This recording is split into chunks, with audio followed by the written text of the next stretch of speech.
এই সংসারে যখনই পাপের ঘোড়া পূর্ণ হয় তখন ঈশ্বর অবতীর্ণ হন। দেখুন, যে ব্যক্তি পাপের সাথে লড়াই করে সবাই তাকে ঈশ্বর মনে করেন। এখানে বিষয় হলো সাহসের, বিষয় হলো লড়াইয়ের।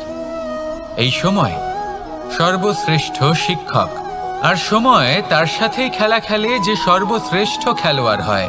সময় তাদেরই পরীক্ষা নেয়। এবার হয় আপনি আগে থেকেই সর্বশ্রেষ্ঠ হন, নয় এই খেলা খেলতে খেলতে সর্বশ্রেষ্ঠ হয়ে ওঠেন। যখনই এই সময় আপনার পরীক্ষা নেবে তখন কখনোই নিরাশ হয়ে পড়বেন না।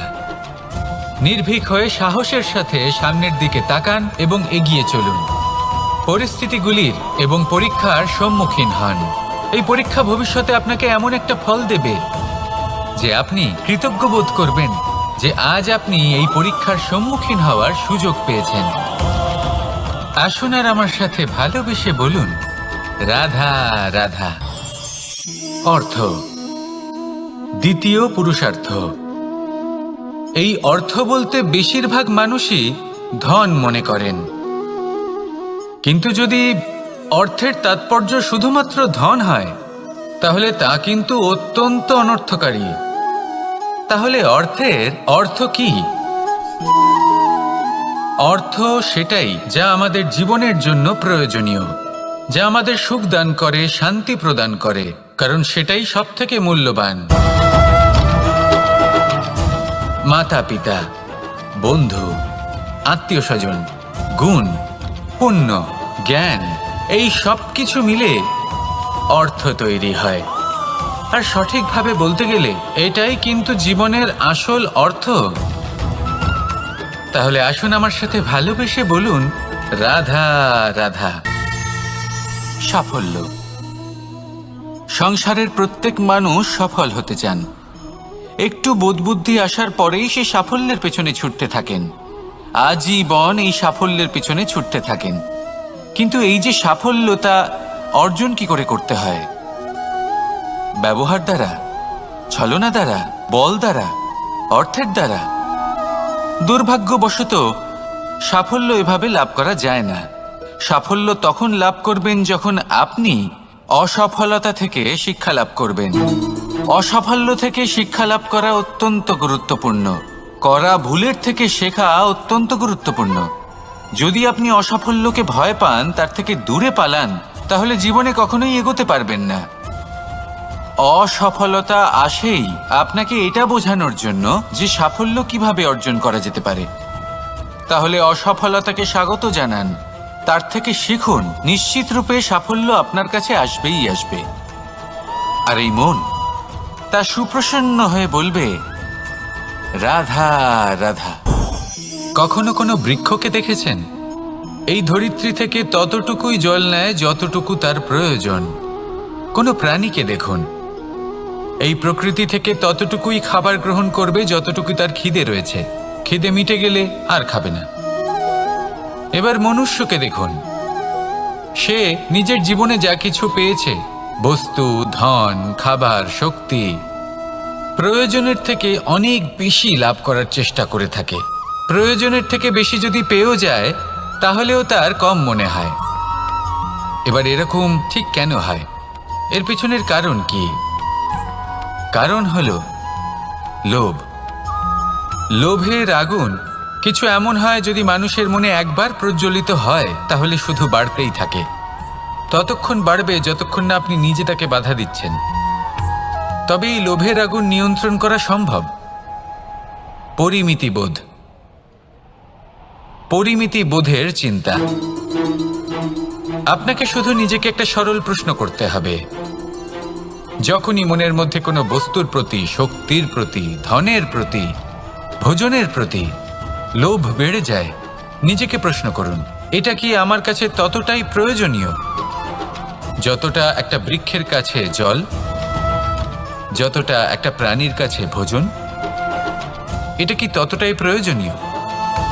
যদি উত্তর না হয় তাহলে নিজেকে সেখানেই বাধা দিন। সেই ভাবনা সেখানেই ত্যাগ করুন, কারণ সেটাই হলো লোভ।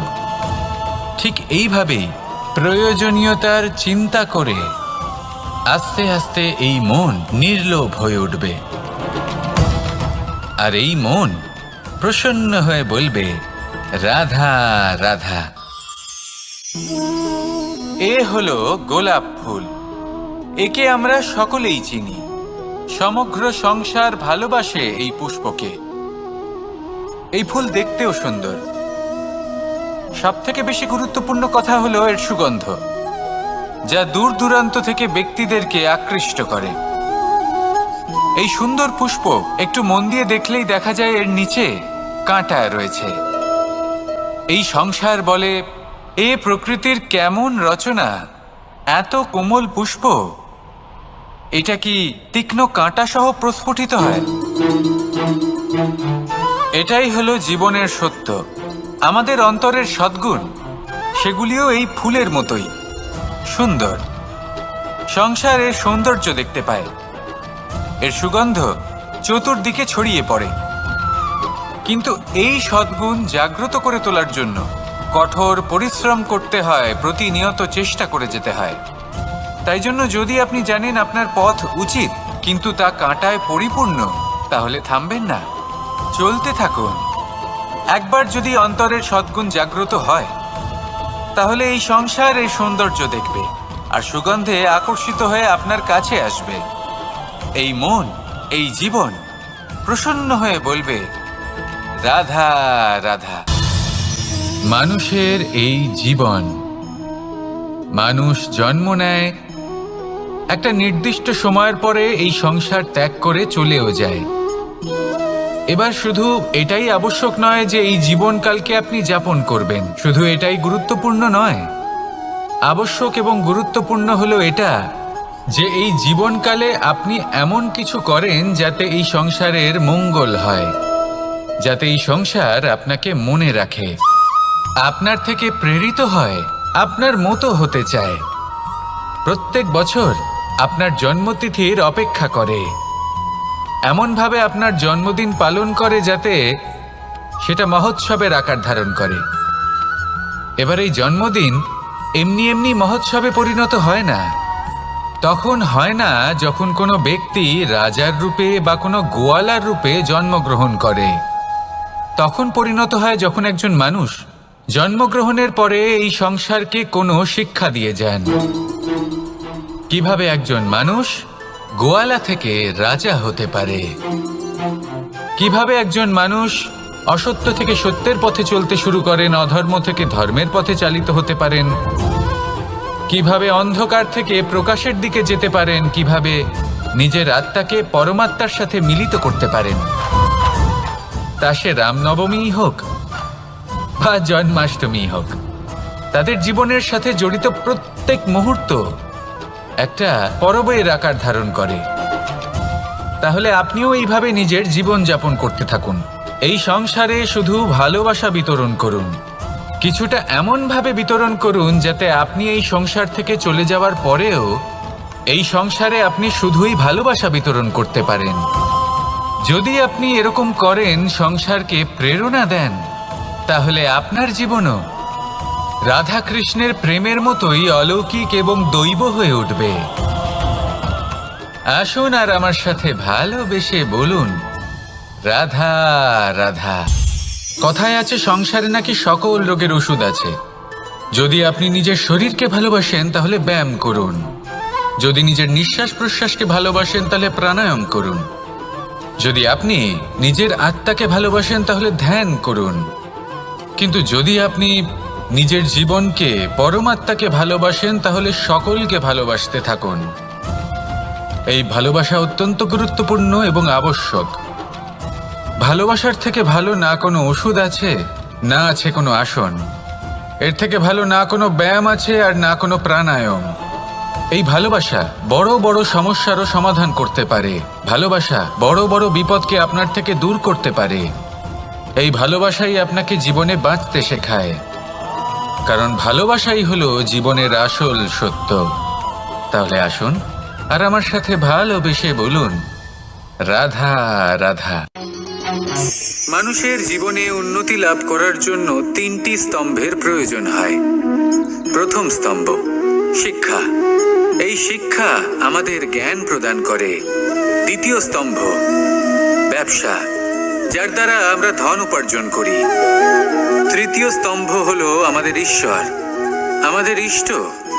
এনার সাথে যদি আমরা জুড়ে থাকতে পারি তাহলে এমন একটা মানসিক বল আপনি লাভ করবেন যেটা এই সংসারে আর কোথাও পাওয়া সম্ভব নয়। কিন্তু মানুষ অনেক সময় জীবনে এই তিনটি স্তম্ভ লাভ করা সত্ত্বেও সামনে অগ্রসর হতে পারেন না। তখনও জীবনে কঠিন পরিস্থিতি আসতেই থাকে। এমনটা ঠিক কেন হয়? কারণ সে জীবনে এই তিনটি স্তম্ভ লাভ করে নেয়, জীবনে প্রয়োগও করে, কিন্তু তার ভিতের কথা সে ভুলেই যায়। যেমন প্রথম স্তম্ভ অর্থাৎ শিক্ষা। এই শিক্ষার আধার হলো শুভ চেতনা। যদি অন্তরে শুভ চেতনা না থাকে তাহলে এই শিক্ষার কোনো গুরুত্ব থাকে না। দ্বিতীয় স্তম্ভ ব্যবসা। পরিশ্রম করে উপার্জন করতে হবে, এই কথাটা আমরা সবাই জানি এবং সবাই চেষ্টাও করি। কিন্তু ব্যবসা করতে করতে আমরা এটা ভুলে যাই আমাদের ব্যবহার কেমন হয়ে পড়েছে। এই ব্যবহার যদি শুভ হয় তাহলে আমাদের উপার্জন আস্তে আস্তে একটা স্থির জায়গায় এসে পৌঁছবে। এবং তৃতীয় স্তম্ভ আমাদের ভগবান। যদি ওনার শরণে আপনি যেতে চান তাহলে তার পূর্বে নিজের মা বাবাকে সেবা করুন, তাদের যত্ন করুন, তাদেরকে ভালোবাসুন, কারণ ওনারাই হলেন এই সংসারে আপনার সব থেকে বড় ইষ্ট। তাহলে তিন স্তম্ভের সাথে সাথে তাদের আধারকেও নিজের জীবনে প্রাধান্য দিন। কোনো সমস্যা আসবে না, জীবনে একের পর এক উন্নতি করবেন এবং এই মন প্রসন্ন হয়ে বলবে রাধা রাধা। সুখ, দুঃখ এবং শক্তি, এই তিন হলো এই সংসারের ত্রিদেবের মতো। আমাদের জীবনে যা কিছু ঘটছে এই তিনটির ভিত্তির উপরেই হচ্ছে। আসলে এই সংসারের একটা নিয়ম আছে। যখনই আপনি কিছু লাভ করেন এই সংসার আপনার পরীক্ষা নেয়। এটা জানার জন্য আপনার পরীক্ষা নেয় যে আপনি যা কিছুই লাভ করেছেন আপনি কি আদৌ সেটার যোগ্য কিনা। ঠিক সেইভাবেই এই সুখ, দুঃখ এবং শক্তি আপনার পরীক্ষা নিয়ে থাকে। যখন সুখ আসে তখন সে আপনার পরীক্ষা নেয় যে আপনার মধ্যে অহংবোধ জাগ্রত হয়নি তো। যদি অহংবোধ চলে আসে তাহলে সুখ সেখানেই সঙ্গ ত্যাগ করে। দুঃখ আপনার ধৈর্যের পরীক্ষা নিতে থাকে, আর যদি আপনার মধ্যে ধৈর্য না থাকে তাহলে এটা আপনাকে আরো বেশি দুঃখের গভীর অন্ধকারে ঠেলে দেবে।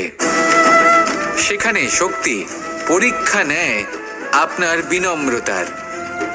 যদি আপনি বিনম্র না হন তাহলে হয় এই শক্তি আপনার সঙ্গ ত্যাগ করবে, নয় এই শক্তি বিনম্রতার অভাবে আপনার পতনের কারণ হতে পারে।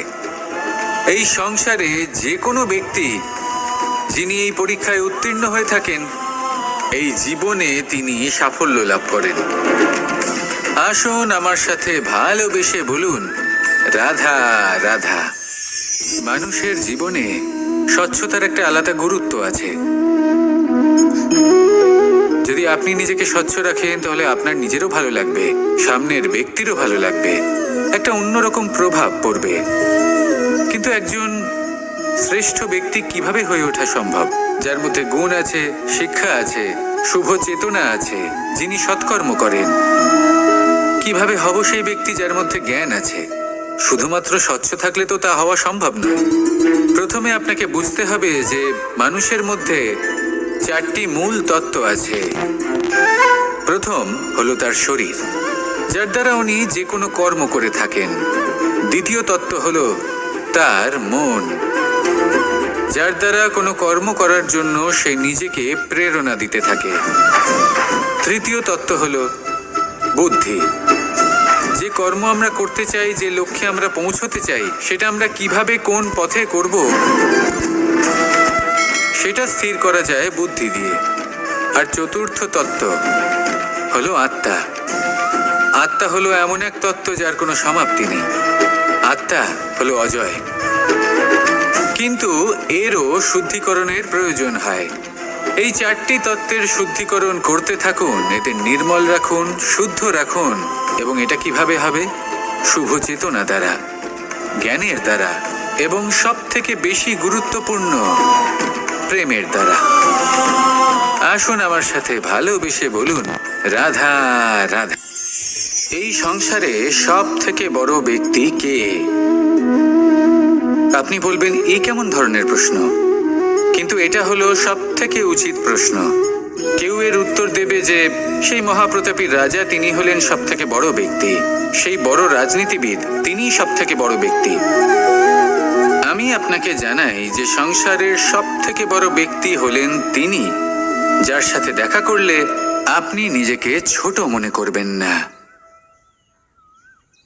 কোনো ব্যক্তি যিনি সব থেকে বেশি শক্তিশালী, আপনি যদি তার সামনে যান তাহলে উনি আপনার অন্তরের শক্তিকে বাইরে বের করে আনবে, আপনার অন্তরে লুকিয়ে থাকা শক্তিকে জাগ্রত করতে প্রেরণা প্রদান করবে।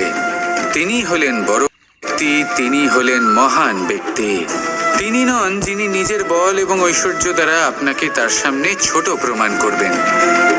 এবং সেই জন্য মহাদেব আমার আরাধ্য হলেন আমার খুব প্রিয়। কারণ রাজা হোক বা ফকির, কেউ যদি ওনার সামনে যান তাহলে সে নিজেকে ছোট মনে করেন না।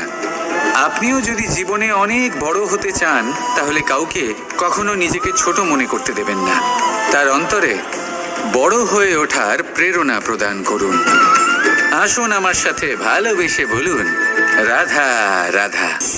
আমাদের জীবনে আমরা যখনই এমন কোনো মানুষের সাথে পরিচিত হই যে বয়সে, পদে এবং আর্থিক দিক থেকে আমাদের থেকে পিছিয়ে, তখন আমরা সবাই খুব হীন নজরে তাদের দিকে দেখি। মনেই করি না যে সেই ব্যক্তির নিজস্ব একটা অস্তিত্ব রয়েছে, তার নিজেরও একটা মাহাত্ম্য রয়েছে।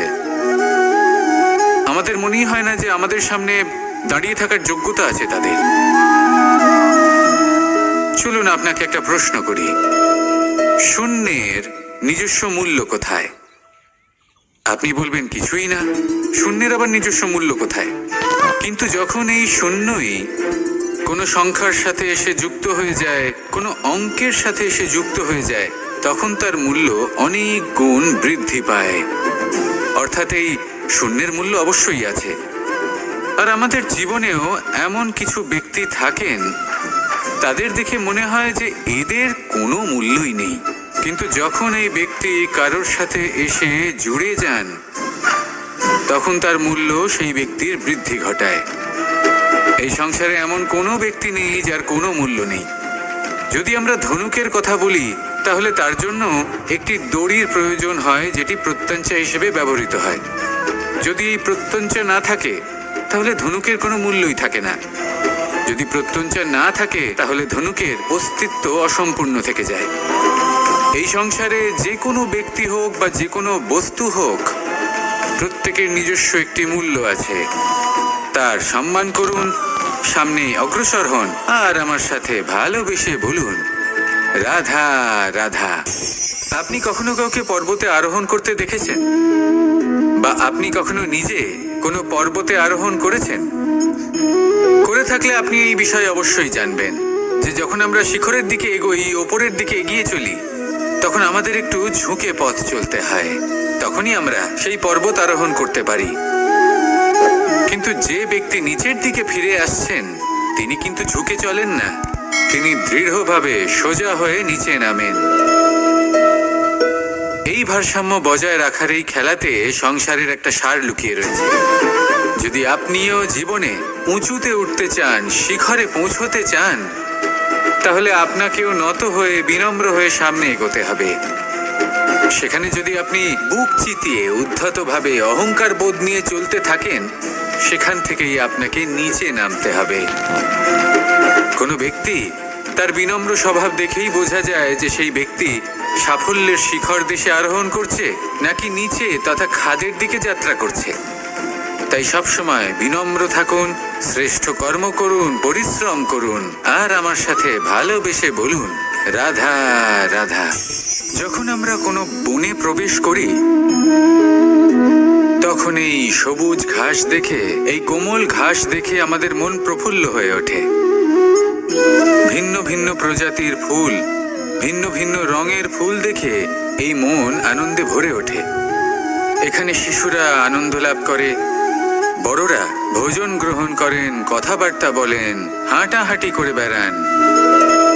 এবার ভেবে দেখুন, যখন এই উপবনের নির্মাণ হয়েছিল সেই সময় যদি এই মাটিকে সঠিকভাবে খনন না করা হতো, যদি তাতে সঠিকভাবে বীজ রোপণ না করা হতো, যদি কোনো সংঘর্ষ না হতো, পরিশ্রম না করা হতো, যদি চলতে চলতে পায়ে কাঁটা না বিঁধে যেত, তাহলে এই সুন্দর বন দেখে আমরা কি এই আনন্দ লাভ করতে পারতাম? কখনোই নয়। ধরুন কোনো নদীর তটে সুন্দর একটি বন আছে, সেই বনের আনন্দ লাভ করতে গেলে আপনাকে সেই নদী পার করতেই হবে।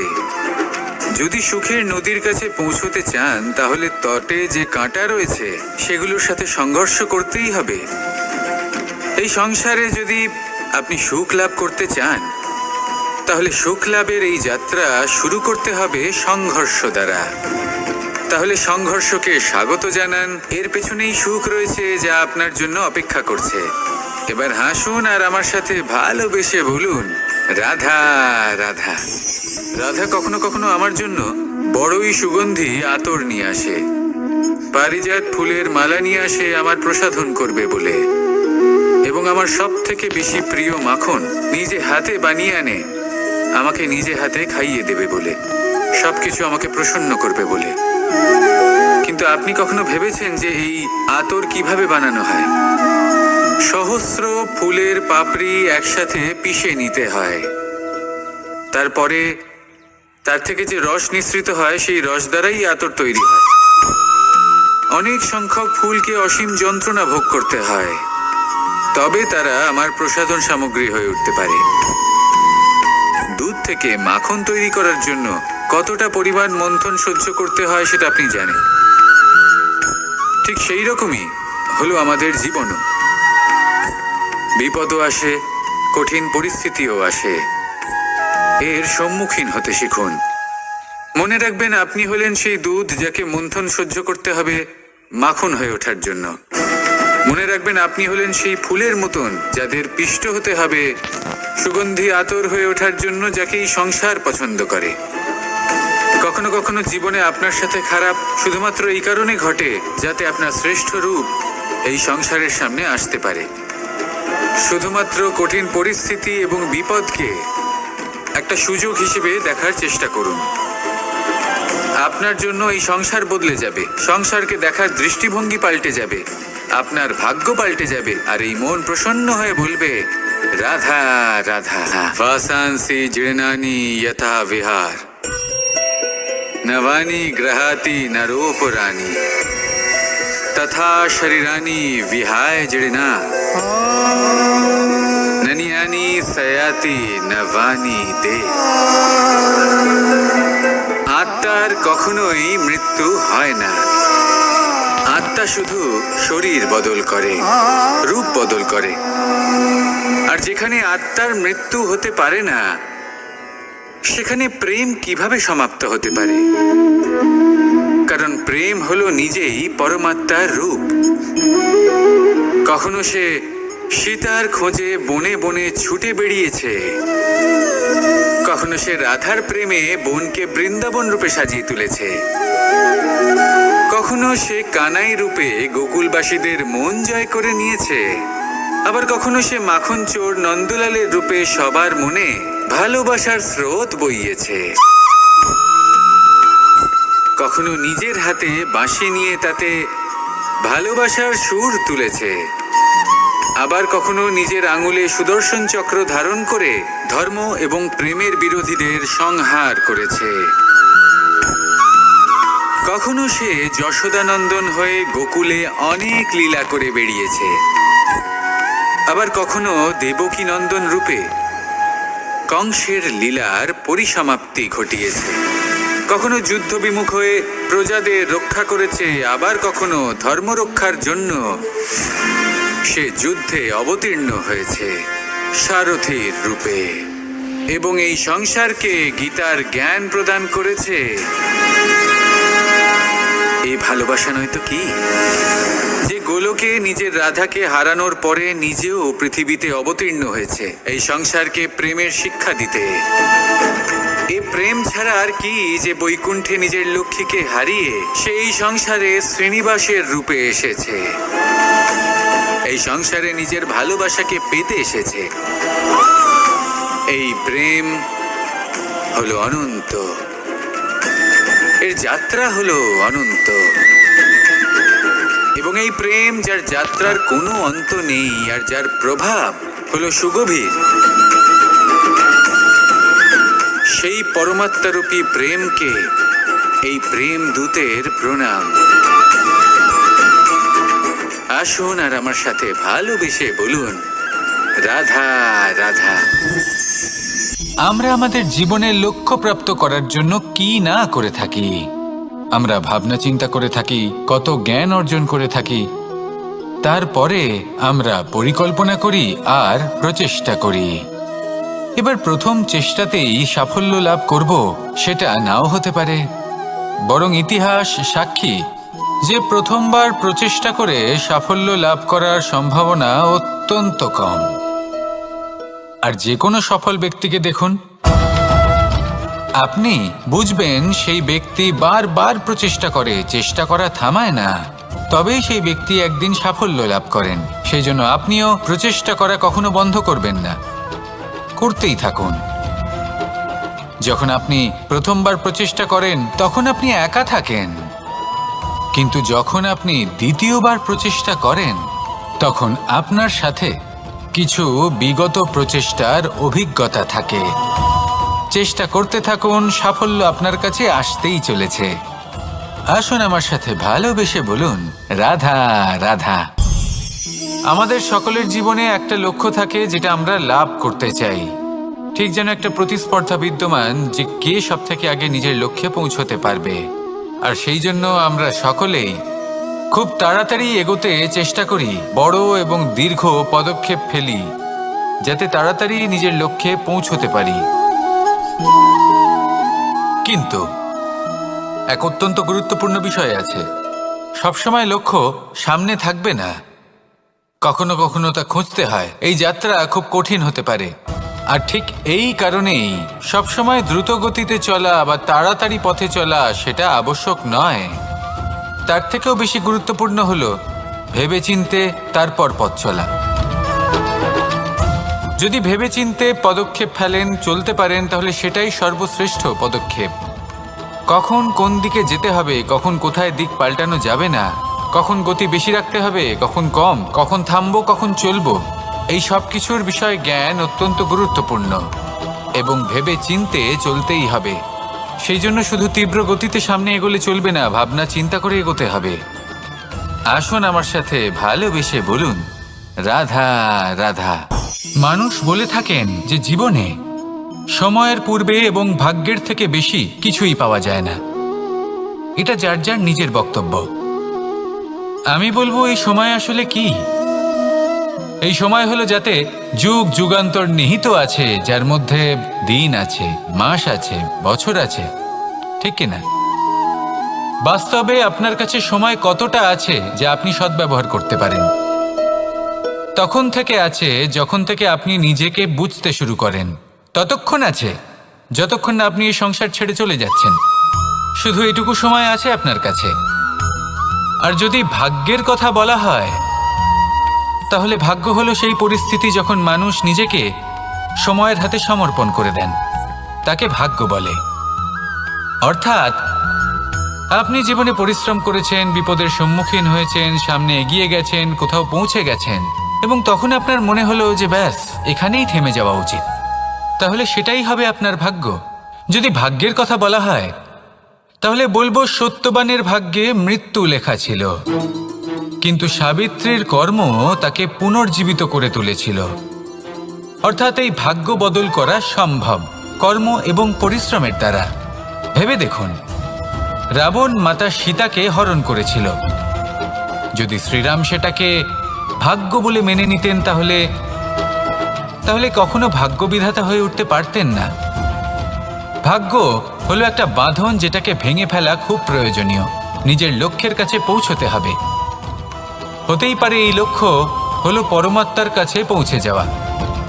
আপনি যদি পরমাত্মার কাছে পৌঁছতে নাও পারেন, তাও সেই পথে কিছুটা অগ্রসর হতে পারছেন, তাই না?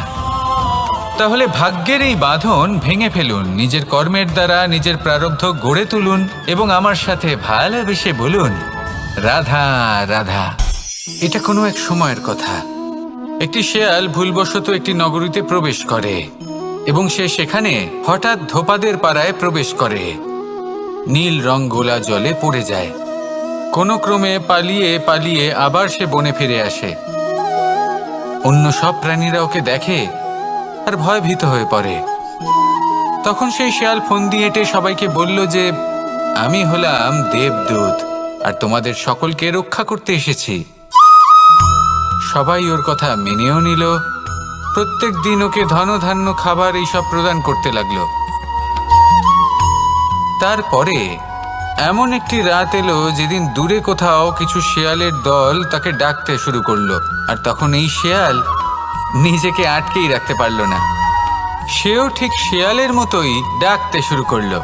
সকলে সেটা শুনতেও পেলেন এবং সকলে এটা বুঝতেও পেরে গেলেন যে এ হলো একটা ভণ্ড। সেই জন্য জীবনে কখনো ছলনা করবেন না। তাকে আপনি যতই লুকোনোর চেষ্টা করুন না কেন, সেটা অবশ্যই একদিন সামনে চলে আসবে।